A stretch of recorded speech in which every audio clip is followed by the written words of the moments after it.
ला हौल वला कुव्वता इल्ला बिल्लाहिल अलिय्यिल अज़ीम। औज़ु बिल्लाहि मिनश शैतानिर लईनिर रजीम। बिस्मिल्लाहिर रहमानिर रहीम। अल्हम्दुलिल्लाहि रब्बिल आलमीन। अस्सलातु वस्सलामु अला सय्यिदिना मुहम्मदिन व आलिहि त्तय्यबीन अत्ताहिरीन। क़ाल अल्लाहु तबारक व तआला फ़ी किताबिहिल करीम व क़ौलुहुल हक़ इन्नद्दीना इंदल्लाहिल इस्लाम। खुदावंद आलम कुरान मजीद में इरशाद फरमावे छे कि अल्लाहनी नज़दीक अगर कोई प्यारो मजहब होय तो ई छे दीन मुबीन इस्लाम। जो कि मजहब इंसान ने जीवन जीवता शीखवाड़े छे अने दरेक मजहब ए दावो करे छे कि अगर जो अमारा मजहब ऊपर अमल करशो तो तमने कामयाबी मळशे अने दुनिया ने आखिरत में तमने फायदो मळशे। एवी ज रीते इस्लाम पण पोताना मानवावाळोने दावत आपे छे कि इस्लाम धर्म तमने जीवन जीवता शीखवाडशे, केवी रीते जीवन जीववुं ए बतावशे। एनाथी तमने आ दुनिया तेमज आखिरत में पण फायदो थशे। कारण के दरेक इंसान पोतानी जिंदगी में चाहे छे कि मारा हूँ सौथी वधारे आगळ वधी जाऊं अने मने हूँ कमाल सुधी पहोंचू अने ई कमाल सुधी पहोंचवामां मने कोई रुकावट ना आवे। दरेक इंसान चाहे छे कि ई कमाल एना पासे हमेशा बाकी रहे अने कोई दिवस एनाथी छीनवाई ना जाए। एटला माटे इंसान भरपूर कोशिश करे छे कि कमाल सुधी पहोंचे अने आ वस्तुनी कोई इंसान मनाई नथी करी शकतो कि हूँ कमाल ने नथी पसंद करतो, कारण के इंसान ने फितरत में आ वस्तु समायेली छे। अगर कोई इंसान एम कहे कि मने कमाल पसंद नथी तो शायद ई बात बराबर मगज में ना बेसे अने शायद आपणे ई माणस ने पागल अथवा घेलो कहीए। कारण के दरेक इंसान नी तमन्ना ई होय छे कि कमाल सुधी पहोंचे अने दरेक मजहबना माणसो पण आगळ आवी अने ई ज कहे छे कि अमे तमने कमाल सुधी पहोंचाडशुं। अने दरेक इंसान दरेक मजहब कमाल ने दोष राखे छे। परंतु हाँ, ई बात अलग छे, ई बात अलग छे कि इंसान कमाल सुधी केवी रीते पहोंचे अने कमाल सुधी पहोंचवानो एना पासे रस्तो शुं छे ई विषे इख्तलाफात छे। परंतु इस्लाम पण आगळ वधे छे अने पोतानो एक रस्तो देखाडे छे कि तमे इस्लाम उपर अमल करवाथी तमे आगळ वधी शकशो।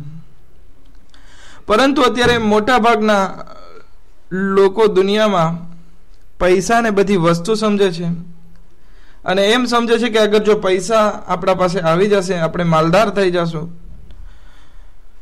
तो आपणे कमाल सुधी पहोंची शकशुं अने आपणी पासे दौलत आव्या पछी आपणे कोई वस्तुना मोहताज नहीं रहीए। परंतु एवुं नथी। दुनिया में दौलत सारी वस्तु छे परंतु पैसो दरेक वस्तु नथी। अगर जो कोई एम विचार करतो होय कि पैसो ज दरेक वस्तु छे तो शायद ई माणस भूल में छे। कारण के पैसा थी दरेक वस्तु खरीदी नथी शकाती। पैसा थी सारू एवं बिस्तर तो खरीदी शकशो परंतु निंदर नहीं वेचाती लई शकशो। दवा तो लई शकशो परंतु शफा नहीं लई शकीए। खैर, पैसो हकीकत में कमाल नहीं, परंतु अत्यारना माणसो पैसा ने बधी वस्तु समझीने बैठा छे। जो कि हकीकी कमाल ए खालिक छे कि जेने आ बधी वस्तु ने पैदा करी छे। अगर जो आपणे अल्लाह सुधी पहोंची जाइए तो पछी आपणे बीजी कोई वस्तुना मोहताज नहीं रहता अने ई ज हकीकी कमाल छे कि त्यांथी जवाल थई शकतो नथी। कि अगर जो ई हकीकी कमाल ने आपणे हासिल करी लीधो तो पछी आपणे दुनिया में कोई वस्तुना मोहताज नहीं। अने अगर जो આપણે એ હકીકી કમાલને હાસિલ નથી કર્યો તો પછી આ દુનિયાની દોલત અને બીજી બધી વસ્તુ એક દિવસ આપણી પાસેથી ચાલી જવાની છે. બધી વસ્તુ જે છે એ ફના થઈ જશે, સિવાય કે પરવરદિગાર. આપણા માટે જરૂરી છે કે અગર જો આપણે કમાલને દોષ રાખતા હોય તો આપણા માટે જરૂરી છે કે આપણે કમાલ સુધી પહોંચીએ, અલ્લાહ સુધી પહોંચીએ. કારણ કે ખુદાવંદે આલમ ફરમાવે છે કે દરેક વસ્તુ ફના થઈ જશે સિવાય પરવરદિગારનો ચહેરો. અને દરેક ઇન્સાન ડગલે ને પગલે મોહતાજ હોય છે. અગર જો એ મોહતાજી દૂર કરવી છે તો પણ આપણા માટે જરૂરી છે કે અલ્લાહ સુધી પહોંચવું પડશે. ખુદાવંદે આલમ કુરાન મજીદમાં ઇરશાદ ફરમાવે છે, યા અય્યુહન નાસ અંતુમુલ ફુકરા, કે એ લોકો તમે અલ્લાહની બારગાહમાં ફકીર છો. યા અય્યુહન નાસ અંતુમુલ ફુકરાઉ ઇલલ્લાહ વલ્લાહુ હુવલ ગનીયુલ હમીદ. અને પરવરદિગારની ઝાત ઈ છે કે ઈ ગનીય મુતલક છે, ઈ એવો અમીર છે કે ઈ કોઈ વસ્તુનો મોહતાજ નથી. અગર જો આપણે પોતાની જાતને અલ્લાહ સુધી પહોંચાડી દીધી તો ખુદાવંદે આલમ કહે છે કે હું પણ તમને એવો બનાવી દઈશ જેવી રીતે હું કોઈ વસ્તુનો મોહતાજ નથી તેવી રીતે તમે પણ કોઈ વસ્તુના મોહતાજ નહીં હો. જેવી રીતે હું કોઈ વસ્તુને કહું છું કે થા તો થઈ જાય છે, કોન ફયકોન થઈ જાય છે, તો તમને પણ એવો બનાવી દઈશ કે તમે પણ કોઈ વસ્તુને કહેશો કોન ફયકોન, થા તો એ વસ્તુ થઈ જશે.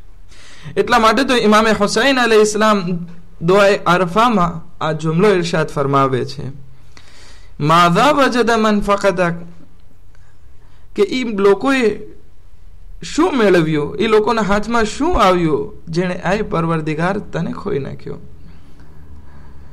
અને એ લોકોએ શું ખોયું, વમલ્લઝી ફકદા મન વજદક, અને એ લોકોએ શું ખોયું જેણે તને પાયો છે, જે તારા સુધી પહોંચ્યો છે. ઇમામે હુસૈન અલૈહિ ઇસ્લામનો કહેવાનો મકસદ જ એ છે કે ઇન્સાન અગર જો દુનિયાને, પૂરી દુનિયા એની હાથમાં આવી જાય અને અગર જો એના પાસે ખુદા ના હોય તો પછી એ દુનિયાનું આવવું બેકાર છે.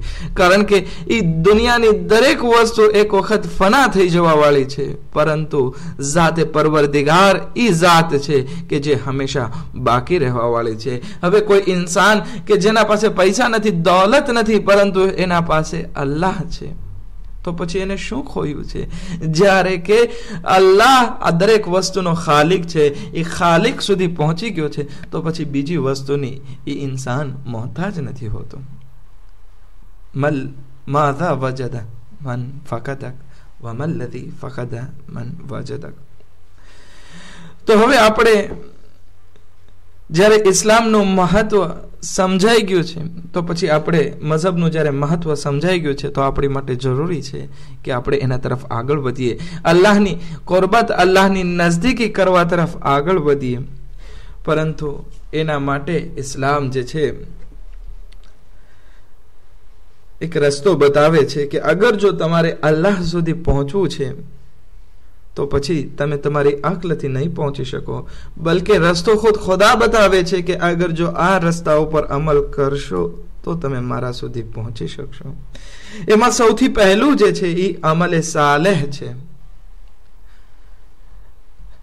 કે અમલે સાલેહ થકી આપણે અલ્લાહની સુધી પહોંચી શકીએ છીએ, પરંતુ એ અમલે સાલેહમાં ખુલુસ હોવો જોઈએ કે એ અમલે સાલેહ જે અંજામ આપીએ છીએ એ ખાલિસ દિલ માટે હોવો જોઈએ, કે એ ફક્ત અલ્લાહ માટે હોવું જોઈએ, ના કે દુનિયાને દેખાડવા માટે. અને જ્યારે અમલે સાલેહ ખુલુસ સાથે વાત કરે છે, અમલે સાલેહની ખુલુસ સાથે વાત કરવામાં આવે છે, ત્યારે જ અલ્લાહ સિવાય બીજા કોઈની ઇબાદત કરવાની પણ મનાઈ કરવામાં આવે છે. એને શિર્ક કહેવાય છે. ઇસ્લામ શિર્કથી પણ પરેહેઝ કરવાનું કહે છે અને અમલે સાલેહ અંજામ આપવાનું કહે છે. આ જ એક રસ્તો છે કે જેના થકી આપણે અલ્લાહ સુધી પહોંચી શકીએ છીએ. હવે અમલે સાલેહ ખુલુસ સાથે હોવાનો મતલબ એ છે કે અલ્લાહે જે વાજિબાત આપણા માટે મુકર્રર કર્યા છે એ આપણે અંજામ આપીએ અને એ બધી વસ્તુથી આપણે પરહેજ કરીએ કે જેને ખુદાવંદે આલમે આપણને મનાઈ કરી છે. તો જેમ જેમ આપણે આપણી વાજિબાતમાં આગળ વધતા જશું અને હરામ કામોથી પરહેજ કરતા રહેશું અને એમાં અગર ખાલિસ દિલ પેદા કર્યો તો આપણે ધીરે ધીરે અલ્લાહ સુધી પહોંચી શકશું. પરંતુ એનો મતલબ હરગીઝ એમ નથી કે આપણે દુનિયાને છોડી દેવી. એનો મતલબ એમ નથી થતો કે બસ અલ્લાહે જ આપણને નમાઝ પડવાનું કીધું છે એટલે આપણે આખો દિવસ નમાઝ પડતા રહીએ અને બીજું કોઈ કામ ના કરીએ. ના, એવું નથી. બલકે ઇસ્લામના વધુ પડતા કવાનીન જે છે, કાનૂનો જે છે, એ સામાજિક કાનૂનો છે અને જ્યાં ઇબાદી કાનૂન રાખવામાં આવ્યા છે, જેવી રીતે નમાઝ, રોઝા, તો એમાં પણ સાથે મળી અને કરવાનું કીધું છે. નમાઝ છે તો નમાઝ પણ સાથે, ઇન્શાલ્લાહ વાત આવશે. પરંતુ એનો આ કહેવાનો મકસદ એટલા માટે છે કે ઇસ્લામ જે છે ઇન્સાનને અમલે સાલેહ કરવાનું કહે છે. ત્યાં સામાજિક કાનૂનો પણ બતાવે છે કે તમારે દુનિયામાં કેવી રીતે જીવન વિતાવવું. કે તમે અગર જો દુનિયામાં ઇસ્લામના મુતાબિક જીવન વિતાવશો તો એ પણ એક જરિયો છે, એ ઇબાદતમાં શુમાર થશે અને એ ઇબાદત થકી તમે અલ્લાહ સુધી પહોંચી શકશો, અલ્લાહથી નજદીકી હાસિલ થશે. પરંતુ અમુક લોકોએ સદરે ઇસ્લામની શરૂઆતમાં એવું વિચારી લીધું હતું કે બસ હવે આપણે નમાઝ પડતા રહીએ અને બીજું કોઈ કામ ના કરીએ, ફક્ત અલ્લાહની ઇબાદત કરીએ અને એના થકી જ અલ્લાહ સુધી પહોંચીએ. તો એક વખત મદીનામાં औरतो આવે છે રસૂલે ખુદાની પત્ની પાસે, જનાબે આયશા પાસે આવે છે અને કહે છે કે અમારા શોહરોએ અમને છોડી દીધા છે અને એ લોકો પહાડો અને જંગલમાં ચાલ્યા ગયા છે કે ત્યાં જઈ અને અલ્લાહની ઇબાદત કરે અને દુનિયાને તર્ક કરી દે. ઉમ્મુલ મોમિનીન આયશા રસૂલે ખુદાને આ ફરિયાદ કરે છે કે औरतोએ આવું વિચારી લીધું છે અને એના औरतोના શોહરો જે છે એ લોકોને છોડી અને જંગલમાં ચાલ્યા ગયા છે. રસૂલે ખુદા જેવી આ વાત સાંભળે છે, બહુ ઉતાવળથી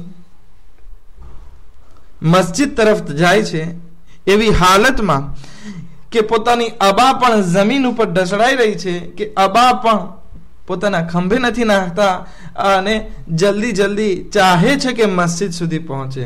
મસ્જિદમાં જઈ અને મૌલાએ કાયનાત જનાબે સલમાન, જનાબે અબુઝર અને મિકદાદને બોલાવે છે અને કહે છે કે મસ્જિદના મિનારા ઉપર જાઓ અને હૈયા અલા ખૈરિલ અમલની આવાજ બલંદ કરો. જેવી હૈયા અલા ખૈરિલ અમલની આવાજ બલંદ કરવામાં આવી, માણસો ભેગા થયા. એ બધા માણસો પણ આવ્યા કે જે જંગલમાં ગયા હતા, કે કોઈ અલ્લાહનો હુકમ આવ્યો હશે અથવા તો કાંઈ રસૂલ વાત બયાન કરવા ચાહતા હશે, તો એ બધા લોકો પણ સાંભળવા આવ્યા. પછી રસૂલે ખુદા જ્યારે જોવે છે કે બધા માણસો ભેગા થઈ ગયા, ત્યારે રસૂલે ખુદા મિંબર ઉપર જાય છે અને આવાજ દે છે અને કહે છે બિસ્મિલ્લાહિર રહમાનિર રહીમ, મન તરક દુનિયા લીલ આખિરા વ મન તરકલ આખિરા લીદ દુનિયા ફલૈસા મિન્ના. કે જે કોઈ ઇન્સાન દુનિયાને તર્ક કરી દે આખિરત માટે અને જે કોઈ ઇન્સાન આખિરતને તર્ક કરી દે દુનિયા માટે, એ અમારામાંથી નથી, એટલે કે એ મુસલમાન નથી. હવે જ્યારે આ વાત વાઝે થઈ ગઈ કે ઇબાદતનો મકસદ ફક્ત એ નમાઝ પડવી અને અલ્લાહનું નામ લેવું નથી, બલકે દરેક એ કાર્ય જેનાથી ખુદા ખુશ થતો હોય અને દરેક એ કાર્ય કે જેનાથી ખુદા નારાજ થતો હોય એને છોડવું, એનું નામ છે ઇબાદત અને એ નામ છે અલ્લાહથી નજદીક થવાનું. હવે જ્યારે ઇસ્લામે વધારે પડતા કાનૂનો સામાજિક બનાવ્યા છે કે તમારે સમાજમાં કઈ રીતે રહેવું, તમારા ભાઈ સાથે કેવી રીતે વ્યવહાર રાખવો, યતીમો સાથે કેવી રીતે વ્યવહાર રાખવો, વધારે પડતા ઇસ્લામમાં કાનૂનો સામાજિક છે. અને જ્યાં ઇબાદી કાનૂન પણ રાખવામાં આવ્યા તો ત્યાં પણ ઇસ્લામ જમાઅતની વાત કરે છે, ઇજ્તિમાની વાત કરે છે. જેવી રીતે કે નમાઝ માટે કહેવામાં આવ્યું છે वअकीमुस सलात वआतुज़ ज़कात वरकऊ मअर राकिईन। खुदावंद आलम कुरान में इरशाद फरमावे छे કે તમે નમાઝને કાયમ કરો અને ઝકાત આપો અને તમે રૂકુ કરો રૂકુ કરવા વાળાઓની સાથે।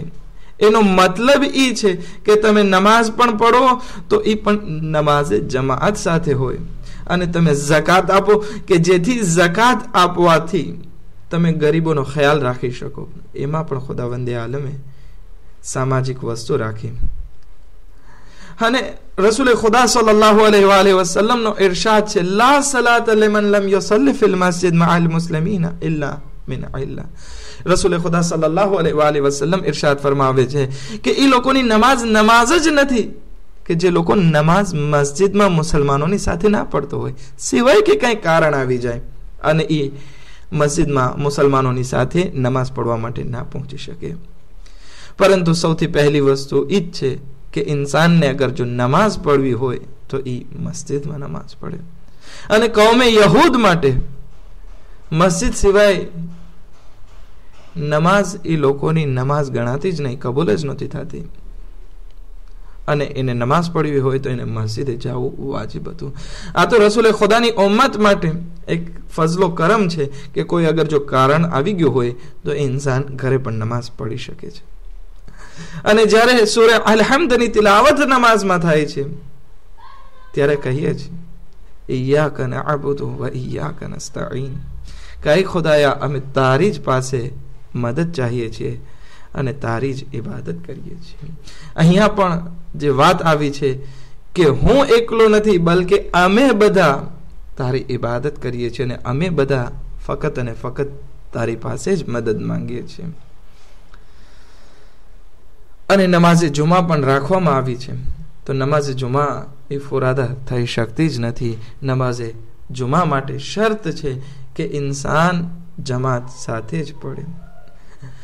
બીજી વસ્તુ ઇસ્લામમાં જે રાખવામાં આવી અમ્ર બિલ મારૂફ અને નહી અને મુનકર, કે ઇન્સાન અગર પોતે જ ઇસ્લામ સમજી લીધો છે અને ઇસ્લામ ઉપર અમલ કરે છે તો એવું નથી કે ફક્ત પોતે એકલો જ અલ્લાહની બારગાહમાં જાય, નહીં, બલકે અમ્ર બિલ મારૂફ પણ કરે, પોતાના દોસ્તો, પોતાના સાથીઓ, પોતાના ઘરવાળાઓને પણ ઇસ્લામ બતાવે ને અલ્લાહ સુધી પહોંચવાનો તરીકો બતાવે અને એ લોકોને પણ ગુમરાહીથી રોકે। તો અહીંયા પણ એક સામાજિક વસ્તુ આવી ગઈ કે જેમ દુનિયા બાબતે અગર જો પૈસા ભેગા કરતા હોય તો ફક્ત આપણે એમ ચાહીએ છીએ કે હું સૌથી વધારે પૈસા વાળો હોઉં, મારા કરતા કોઈ વધારે ના હોય।